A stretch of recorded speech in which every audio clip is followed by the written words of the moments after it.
बाबा आज येताना बासुंदी घेऊन या ना. अगं कालच आपण आईचा वाढदिवस होता म्हणून आणली होती ना. ऐकलं, गोकुळची बासुंदी पुन्हा खावीशी वाटतेय. खरं सांगू, मलाही खावीशी वाटतेय. पुन्हा पुन्हा खावीशी वाटणारी गोकुळ बासुंदी.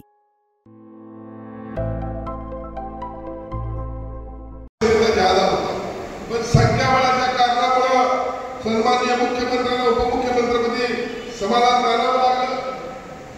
हा संख्याबळाचा खेळ असतो. राजकारण म्हणजे ज्याला जास्त मतं पडली ती निवडून येतो आणि त्याच पद्धतीनं सन्माननीय मुख्यमंत्री देवेंद्र फडणवीस यांची निवड झाली.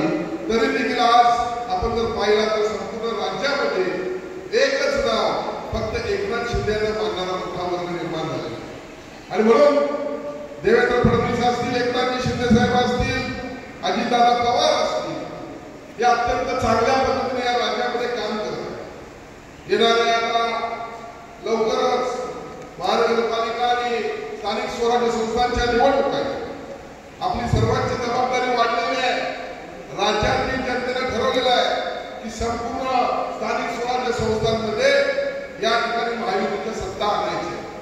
प्रामुख्याने आजच्या या सरकारच्या निमित्तानं मी आपल्याला सांगू इच्छितो की कोणत्याही परिस्थितीमध्ये येणाऱ्या या महानगरपालिकेच्या निवडणुकीमध्ये कार्यकर्त्यांनी कमी पडता कामा नये. कोणत्याही परिस्थितीमध्ये शिवसेनेचा भगवा म्हणजे शिवसेनेचा महापौर या महानगरपालिकेत आपल्याला या ठिकाणी भगवा फडकवायचा आणि म्हणून आपली जबाबदारी वाढलेली आहे. खरं म्हणजे विकास कामामध्ये आपण कुठं कमी नाही. अनेक विकास कामं गेल्या काही दिवसांमध्ये केलेले. बघा, शिवसेना प्रमुखांचे विचार हे फक्त या ठिकाणी कोल्हापूरचे काही योगायोग 2024 साली सन्माननीय मुख्यमंत्री एकनाथ शिंदे साहेबांनी 507 कर्मचाऱ्यांना 35 वर्ष ते तुटपुंज्या पगारावर राबत होते त्यांना कायम केलं.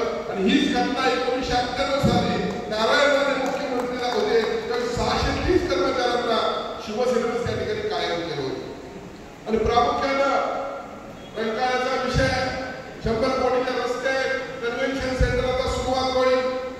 पश्चिम महाराष्ट्र देवस्थान समितीसाठी 1500 कोटी रुपये मंजूर झाले.